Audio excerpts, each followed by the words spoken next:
In the name of Allah the most beneficent the most merciful. I am professor Amir, Allah के फजल से ठीक हूँ और उम्मीद है कि आप लोग भी ठीक होंगे। आज मैं आपको प्रेसी राइटिंग पार्ट 3 पढ़ाने जा रहा हूँ। हाउ टू राइट अ प्रेसी, प्रेसी किस तरह लिखते हैं और प्रेसी की मीनिंग क्या है। प्रेसी की मीनिंग है समरी, यानी इख्तिसार, मुख्तसर करके लिखना। प्रिसाइज वर्ब है जिसका मतलब होता है टू समराइज, यानी मुख्तसर करना। और प्रिसाइज एडजेक्टिव भी है, उसका मतलब होगा शॉर्ट, मुख्तसर। अगर सपोज़ करें कि ओरिजिनल पैसेज जो है वो 150 वर्ड्स का हो तो प्रेसी बनेगी 50 वर्ड्स की, यानी ये कितना बनता है 1/3 ऑफ द ओरिजिनल पैसेज, यानी जो ओरिजिनल पैसेज है उसका तीसरा हिस्सा। इसके रूल्स होंगे जो कि फॉलो करने होंगे प्रेसी बनाते वक्त। रीड द पैसेज, नंबर 1 है read the passage and give it a suitable title, यानी पैसेज को पढ़ें और उसको मुनासिब टाइटल दें।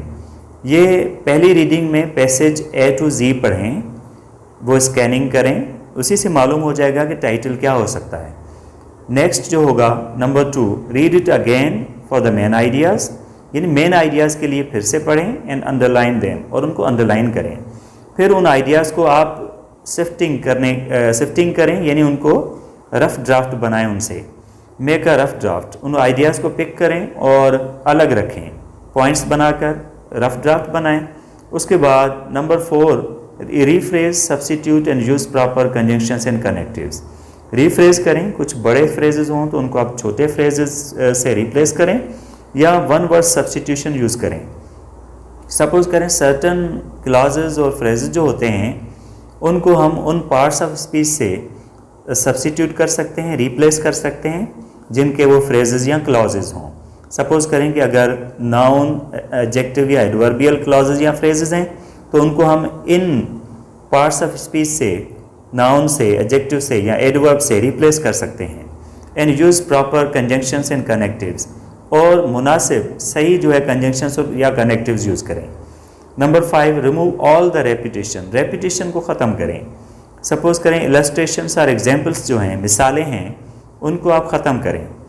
एक्सेसिव थिंग्स एंड कमेंट्स, और इजाफी जो भी चीज़ें या बातें हैं उनको आप ख़त्म करें, क्योंकि प्रेसी में प्योर इन्फॉर्मेशन रखनी होती है, एग्जाम्पलरी जो बातें हैं उनको ख़त्म करना होता है। Number 6, lose no essential idea, किसी भी अहम आइडिया को रिमूव मत करें। Make it precise and clear, उसको मुख्तसर बनाएं और उसको वाज़ेह बनाएं, क्लियर हो। नंबर 7 है write your precis in the indirect speech. Suppose करें कि अगर जो ओरिजिनल पैसेज है वो डायरेक्ट स्पीच में लिखा हुआ है या पोइट्री में लिखा हुआ है या डायलॉग्स में लिखा हुआ है, तो उसको आप इनडायरेक्ट स्पीच में कन्वर्ट करें। Use the third person, like, यानी थर्ड पर्सन को यूज़ करें, like the writer says, the speaker says, the author says और the narrator says. Number 8, add nothing from your side, अपनी तरफ से कुछ भी ऐड मत करें। करेक्ट नो आइडिया, किसी भी आइडिया को करेक्ट मत करें, यानी अगर सपोज़ करें पैसेज में कोई ऐसी बात लिखी हुई है जो आपको पता है कि ये शायद गलत हो, लेकिन आप उसको करेक्ट नहीं करेंगे, क्योंकि आपका टास्क करेक्ट करना नहीं है, आपका टास्क प्रिसाइज करना है। Do not give your opinion, अपनी राय मत दें। Number 9, your precis should be in your own words, आपकी प्रेसी आपके अपने अल्फाज में हो। But if you find some words more suitable and meaningful, अगर आपको लगता है कि कुछ अल्फाज ऐसे हैं ज़्यादा मीनिंगफुल हैं और ऐसे और अल्फाज आपको उनके मुतबादल नहीं मिल रहे, तो आप उनको रिटेन कर सकते हैं, बरकरार रख सकते हैं। यू मे रिटेन देम, उनको बरकरार रखें। नंबर 10, पंक्चुएट द प्रेसी वेल, प्रेसी को अच्छी तरह पंक्चुएट करें, फुल स्टॉप, कामा या जो भी ऐसी पंक्चुएशन मार्क्स हैं वो प्रॉपरली दें। इट शुड बी रीडेबल, ये पढ़ने के काबिल हो। कंसाइज हो, यानी प्रिसाइज हो। कंसिस्टेंट हो, it should contain all the essential ideas and clear हो, वाज़ेह हो। मेक, सपोज करेंगे अगर क्वेश्चन आता है कि make a precis of the following passage, नीचे वाले पैसेज की प्रेसी बनाएं and give it a suitable title, और इसको मुनासिब टाइटल दें। तो पहले इसकी रीडिंग होगी, सपोज़ करें तो पहले आप इसकी फ़र्स्ट रीडिंग में टाइटल दे सकते हैं, लेकिन मैं अभी इसकी डायरेक्ट रीडिंग करता जाता हूँ और अंडरलाइन भी करता जाता हूँ, जो आपको सेकंड अटेम्प्ट में करनी थी। Tolstoy, a great Russian novelist and reformer, was born in a great palace. चलो ये अंडरलाइन कर देता हूँ पहले में। उसके बाद है his parents were rich and belong to the upper class of family of society. इसका मतलब है कि उसके वालिदैन रिच थे, अमीर थे और वो बड़े ख़ानदान से ताल्लुक़ रखते थे। यहाँ पे पैलेस वाली बात भी यही बताती है कि वो महल में पैदा हुआ, मतलब बड़ी क्लास में पैदा हुआ। ही lived a life of luxury in his youth. वो जब नौजवान था तो सुकून से रहा, यानी बड़े ठाठ से रहा, लग्जरी में रहा, like other young man of his class. तो ये इलस्ट्रेशन है, तो इसको हम जो है वो लीव भी कर सकते हैं, मतलब इसको हम रिमूव कर सकते हैं। Like them he lived in on the fruits of other people's labour. उनकी तरह वो और लोगों के लेबर पे रहा, यानी he was rich and did no work. वो अमीर था और उसने कोई काम नहीं किया। ये सारी इलस्ट्रेशन है, एग्जाम्पल्स हैं। हिज टेनेंट्स, यहाँ पे नया आइडिया आ रहा है। His tenants man and women worked on the lands. ये आइडिया जो है इसको आप हाईलाइट कर सकते हैं। So that he could have all the good things of life. ये इलस्ट्रेशन है। So then a revolution came in his life. उसके बाद उसकी ज़िंदगी में तब्दीली आई। इसको अंडरलाइन कर सकते हैं आप। It was a great change. ये रेपिटेशन है, रेवोल्यूशन की मीनिंग भी यही है। ही gave away his lands and wealth and said good by two the life of luxury. तो यहाँ पे इसको आप अंडरलाइन करें। उसने अपनी दौलत बांट दी, ज़मीनें बांट दी और सुकून वाली ज़िंदगी को गुड बाय कहा।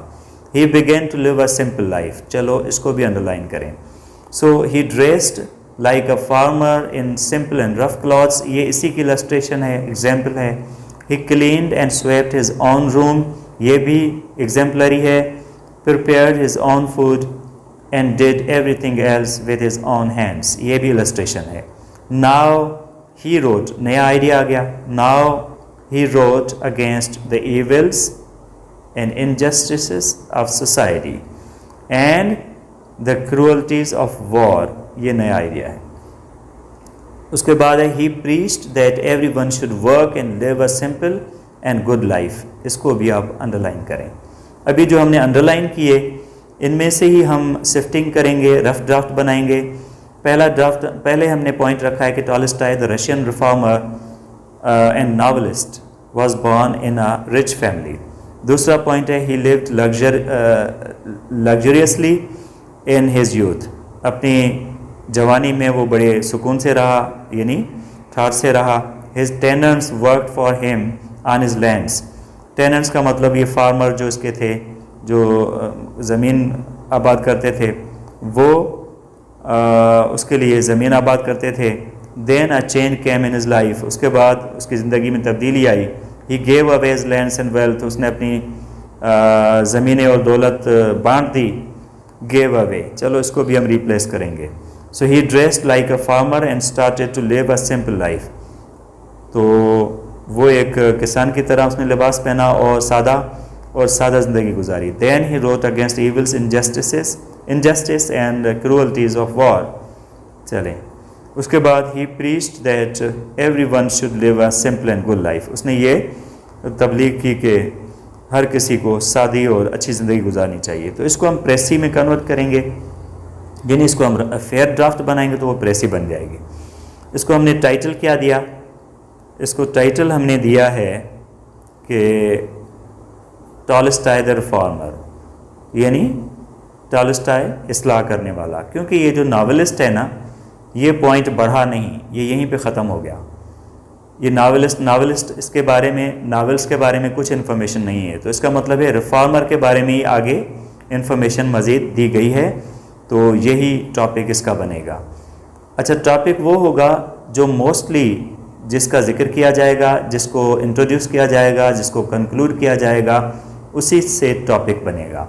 तो यहाँ पे इंट्रोड्यूस भी रिफॉर्मेशन को किया गया है और आगे कंक्लूड भी इसी को किया गया है। तो टॉलस्टॉय द रिफॉर्मर इसका टाइटल बन गया और प्रेसी बनी Tolstoy comma Russian novelist and reformer. यानी ये दोनों बातें आ गई। नावलिस्ट तो ऐसे ही पासिंग वे में आ गया है, उसका तारुफ है। So an reformer was born in an aristocratic family. क्योंकि ये ख़ानदान जो बड़ा था उसको आर्स्टोक्रेटिक फैमिली कहेंगे, जिनकी लैंड्स वगैरह भी थी। अच्छा, ही लिव्ड लग्जूरियस यूथ। यहाँ पे अगर हम कहेंगे he lived a luxurious life in luxury, he lived luxurious life, ये luxuriously in his youth लिखें तो ये थोड़ा ज़्यादा हो जाएगा, तो he lived luxurious youth, ये शार्ट हो गया. His tenants worked for him on his lands. Then his life changed, उसके बाद उसकी ज़िंदगी बदल गई. अगर हम लिखें then a change came in his life, तो ये भी थोड़ा ज़्यादा हो जाएगा. इसको हम लिखेंगे then his life changed, ये शार्ट हो गया. अगर लिखेंगे then he changed his life लिखें तो भी ठीक है. So he distributed his wealth, क्योंकि वहाँ पे give away, he gave away his wealth है तो ये ज़्यादा अल्फाज हो गए फ्रेज़ में, तो इसको हम distribute वर्ड लिख देंगे. He distributed his wealth and started a simple life, और एक सादा ज़िंदगी स्टार्ट की. आगे इलस्ट्रेशन थी कि उसने लिबास फार्मर्स का पहना और अपने हाथों से सारे काम किए, तो ये इलस्ट्रेशन थी, एग्जाम्पल्स थी, इनको हम रिमूव कर सकते हैं. ही ड्रेस्ड सिंपली, तो फार्मर वगैरह में फार्मर का ड्रेस पहना, इसको हम सिंपली लिख देंगे तो इस सादा लिबास हो गया.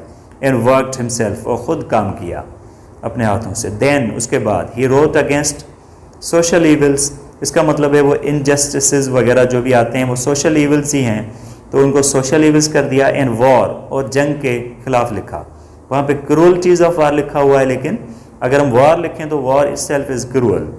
So and preached for simple and good life, और उसने सादा और अच्छी ज़िंदगी के लिए तबलीग की. तो इस तरह से ये प्रेसी बन गई, और ये 57 वर्स की बनी, क्योंकि यहाँ पे जो टोटल वर्स थे वो थे 171, और इसकी प्रेसी बनेगी 57 की, और ये 57 की ही प्रेसी बनी है. अगर 2-3 अल्फाज का फ़र्क हो तो कोई मसला नहीं, लेकिन ज़्यादा नहीं होना चाहिए इससे. तो यहाँ पे मैंने तो एग्जैक्ट बना दी है. तो I think this video is useful to you. If you find this useful, like this video, subscribe my channel, and do comment in the comment section to let me know about this, and press the bell icon for more videos like this. Thank you for watching. See you in the next video.